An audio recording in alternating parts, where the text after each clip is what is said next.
We shall have a session on the topic 2023 Trends CHROs Cannot Afford to Neglect. We have Ms. Sonica Aron, CEO, Marching Sheep, who is the founder and CEO of Marching Sheep, an HR consulting firm specializing in strategic HR advisory, diversity and inclusion interventions, employee health and wellness, and bespoke capability building interventions. In the past 10 years, Marching Sheep has gone from strength to strength under the leadership of Sonica. I request everyone to put your hands together and welcome Ms. Sonica Aron.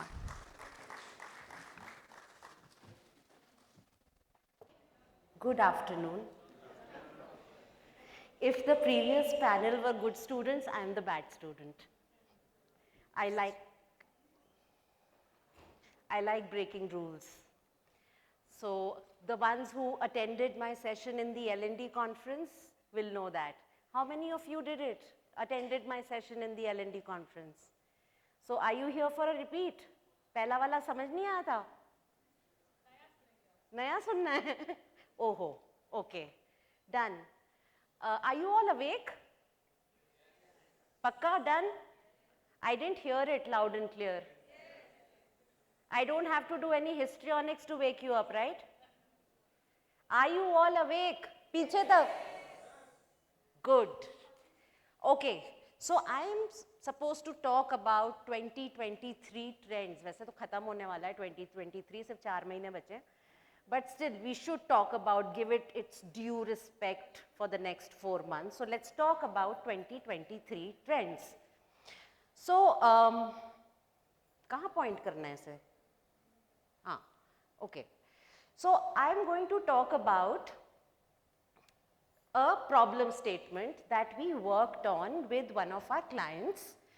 And this was a sales and manufacturing based MNC, and the scope of work was EMEA region. So there was Europe, there was Middle East, and there was Asia. It was a fairly large organization, and they had a very peculiar problem. They said that, you know, we have such a huge set of people spread across multiple organizations, and there seems to be a lack of collaboration and cross-functional engagement in a matrixed work environment. People are not speaking to each other. Tat nahi ho raha hai. Things are falling between the cracks, and because of that, there is breakdown of communication. There are intergenerational issues. People who have been there in the company for very long, they say, I have been there, done that.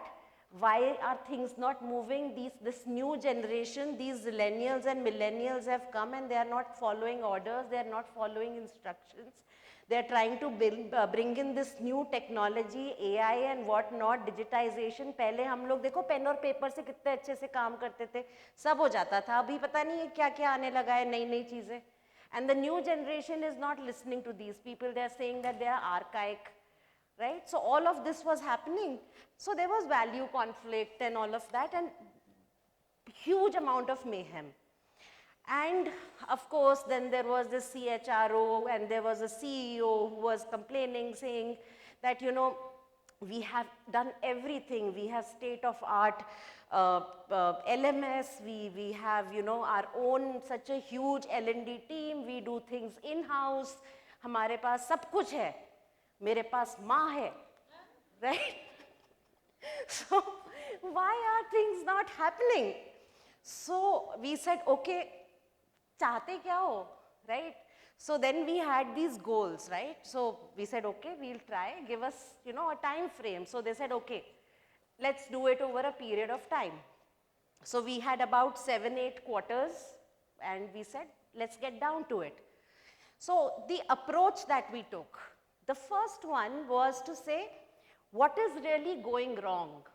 Now, if you recall, the first session that happened, or at least the first one that I attended, was talking about a lot of diagnostics using tools.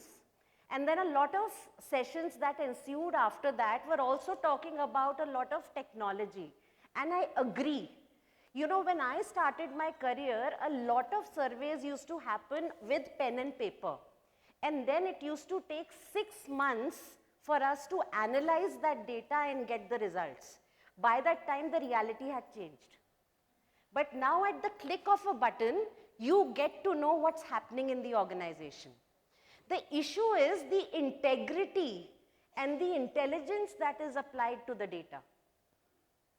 Are people using that data to take action on that data? Are they dicing and splicing that data, and do they have the guts to say, there is a toxic manager and I need to do something about it?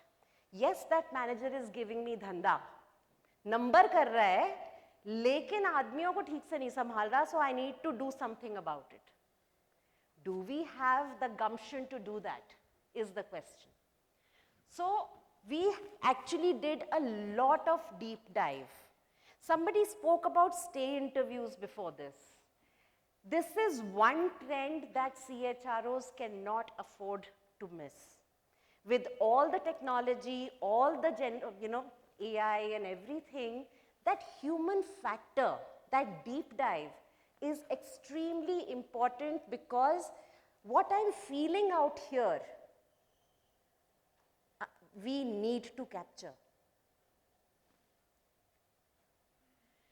The second one was, and I repeat, I might sound like a broken record to people who attended my last session, an employee experiences an organization not through CHROs.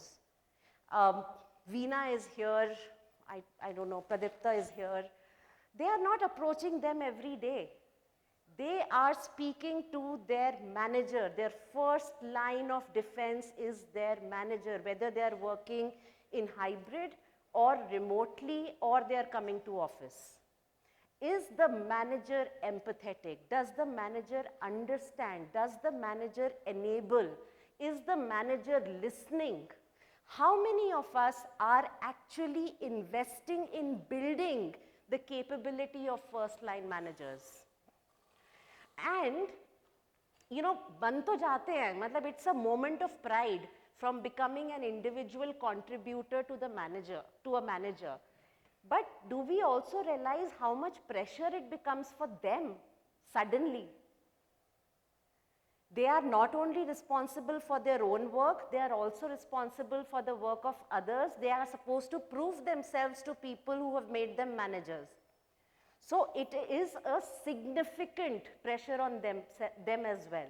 So how are we supporting them? And as we go up the ranks, the demands on managers only increases.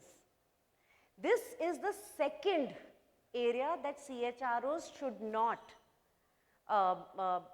in any case, miss out on. DEI, I think Monarch spoke about it a little while back. I was speaking in another conference this Friday, and I asked them 5 questions. The first question was, what do we observe in October? Any answers?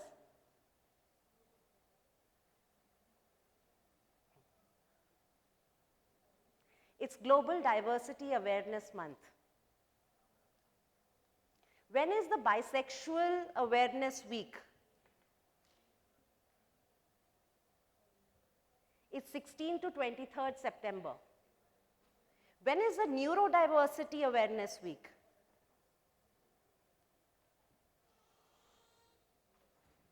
It's in March.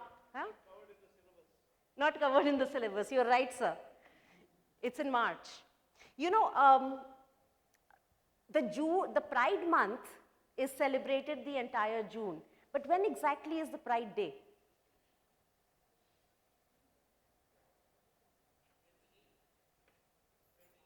'28th, bingo. Now, there was one more. Is mental health covered in insurance? Everyone except for Plum.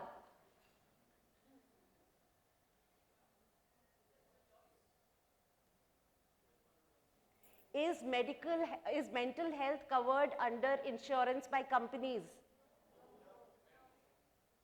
As of October 2022, IRDA has regulated that all insurance companies should cover mental health. Now, if we are ourselves not aware, how will we drive DE&I?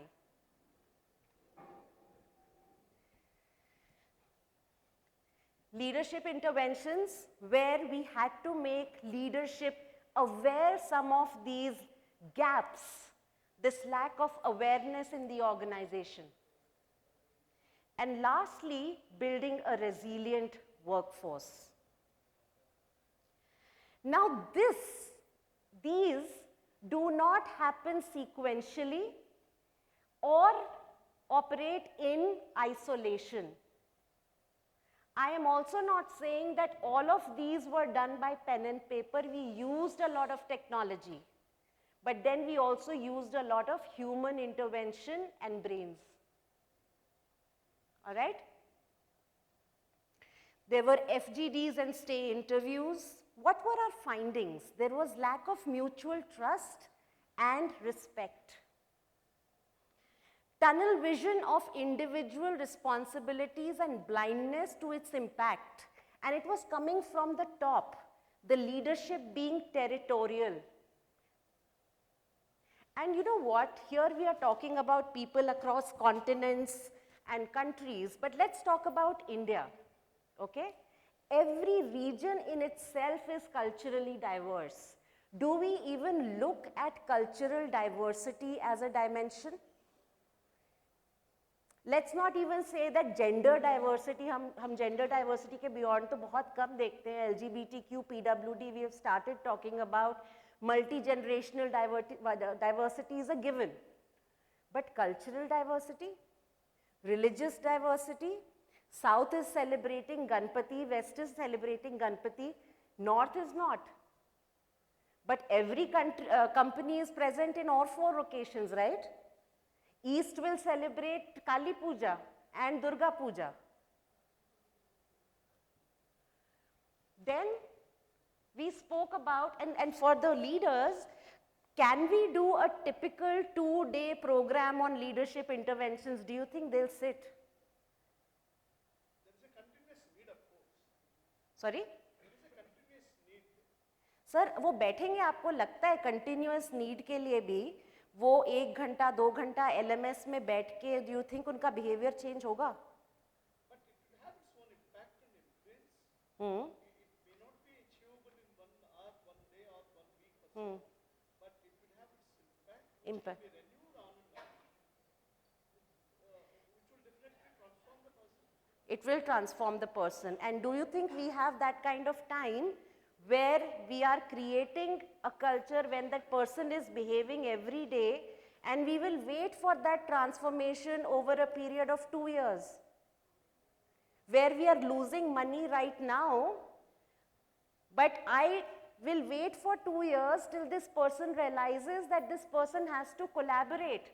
This person has to break down barriers, functional barriers, cultural barriers, locational barriers, but I will wait for 2 years for the slow transformation. Do you think our businesses have that much time? It's not exactly that. Today's learning environment, it doesn't take 2 years, first of all, number 1. Number 2, if you look at the people development, balanced scorecard has defined in a clear way that people learning and growth is one of the 4 dimensions of the balanced scorecard, Absolutely. which demands time investment as well as cost investment. Absolutely. So it's a balance. It's a balance saying cost as well as outcome of learning. So what are we compromising on? Are we compromising on the learning outcome? Or are we saying that we will put cost over learning outcome? What will we choose? And what is going to impact my profitability in the long term? So it is something that I will leave you, because the bell has rung and I still have a lot to cover, but I will leave you to reflect on that what will you choose? Then we talked about individual accountability and how do we build that individual accountability.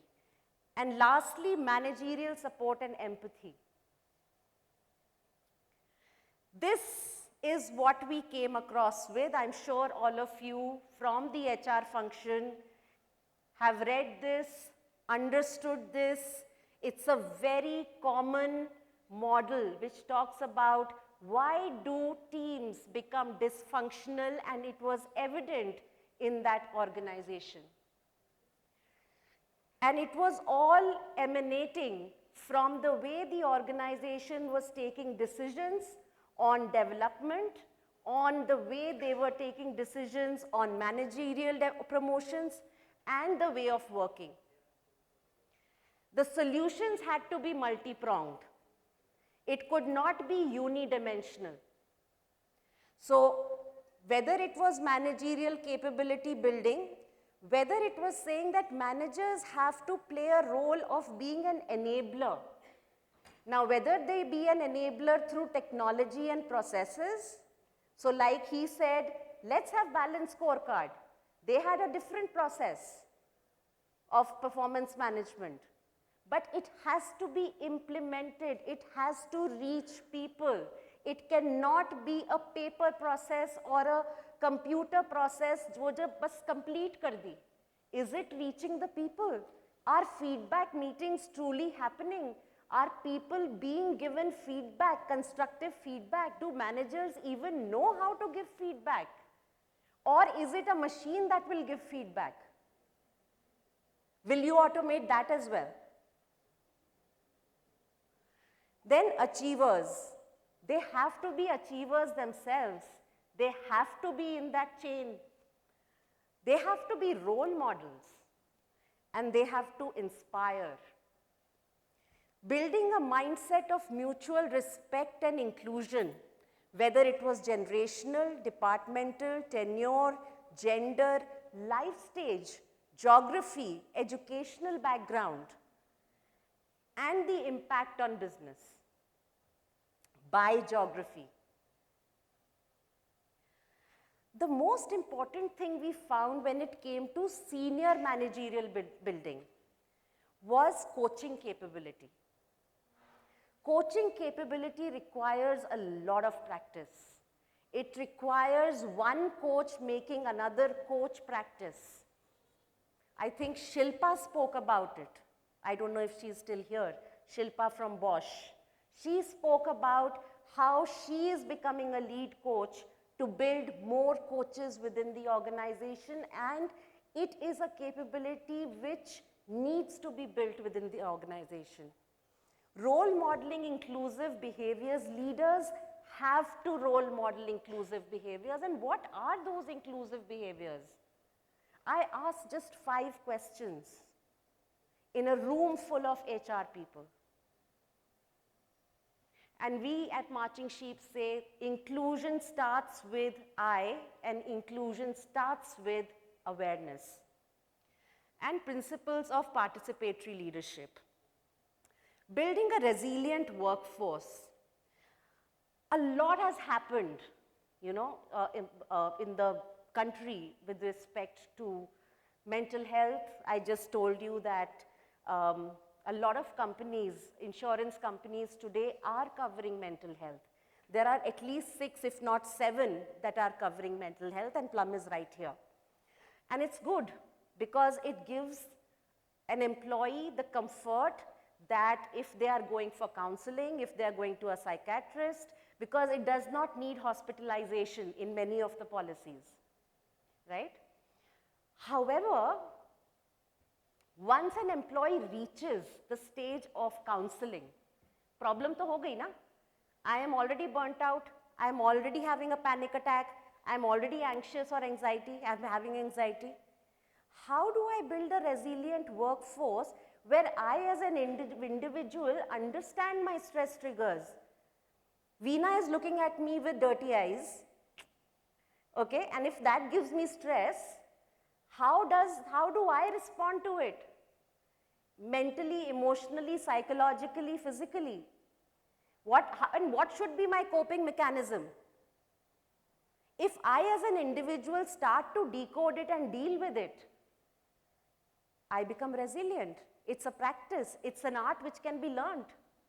How can we build this resilience in our organizations? And that is something that we have learned from psychologists, therapists, and psychiatrists. And we do it for organizations, and we've been doing it for the last 4 years since COVID.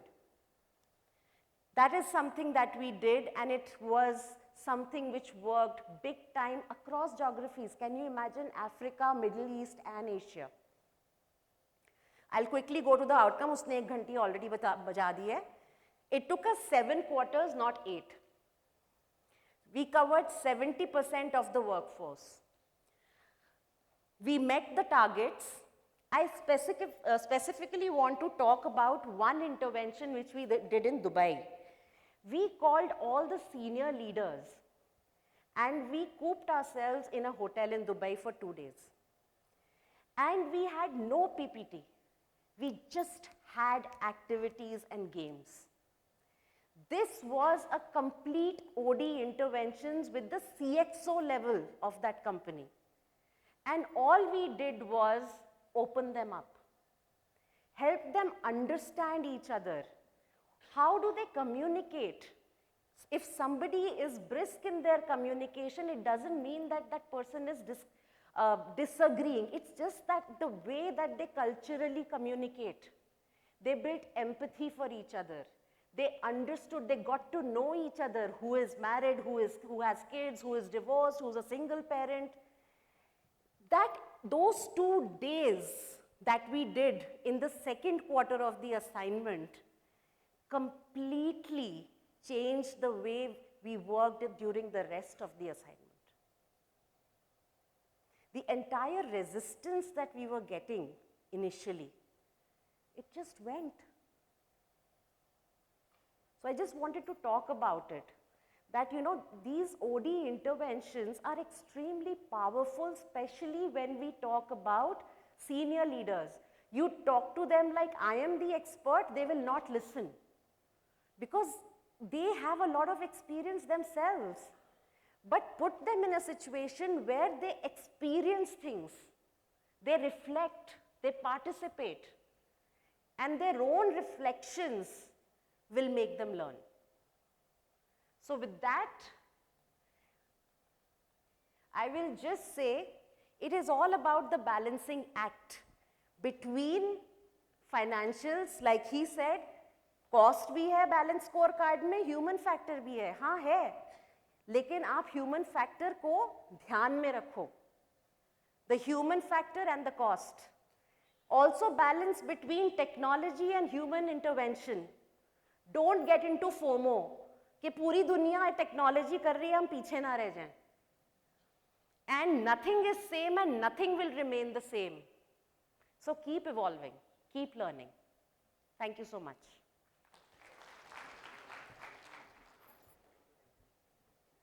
Questions शायद मना है.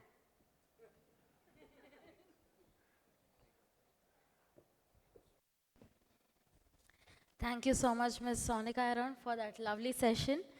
Now, I would like to invite Mr. Pradipta Banerjee, Chief People Officer, EMITS, to do the honors of felicitating Ms. Sonica Aron.